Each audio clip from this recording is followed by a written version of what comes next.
Machete, hindi ko kayang pinapagawa mo. Ngayon mo ako mas kailangan dahil magiging estato ka na ulit.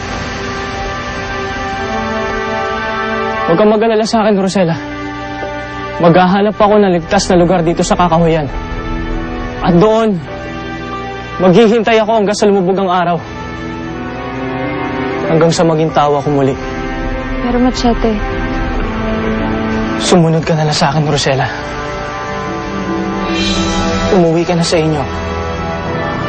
naging malapit ka na rin sa akin, Machete. Ayoko may masamang mangyari sa'yo. Rosella, buo na ang pasya ko. Hindi na kita maaaring isama pa. Sige. Kung yan ang desisyon mo, tatanggapin ko. Pero hayaan mong samahan kita sa isang ligtas na lugar. Gusto kong malaman kung saan kita pwedeng balikan bukas pag sumikat na ang araw. Pumapayag ako.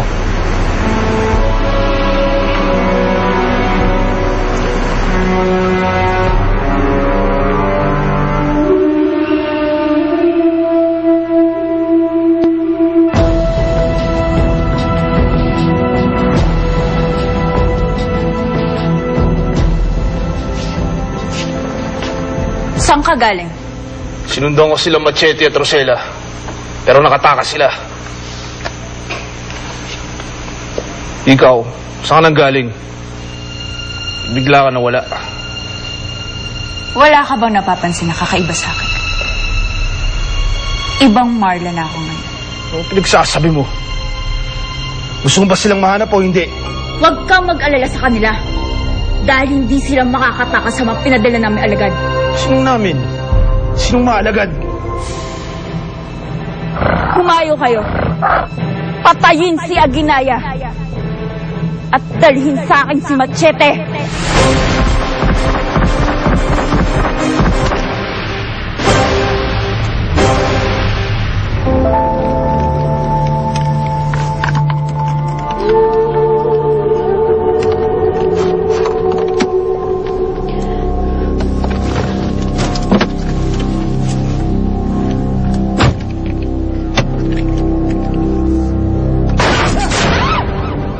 Tamang lugar na to, Machete.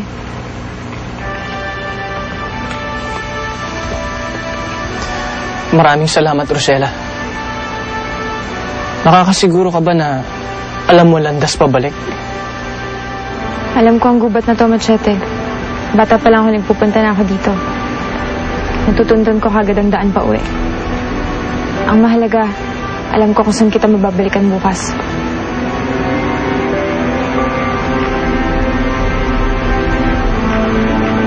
Huwag mo na akong balikan bukas, Rosella.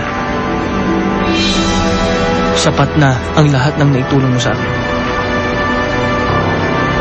Nakapagpasya na rin ako na ako na lang mag-isa ang hahanap kay Aguinaya.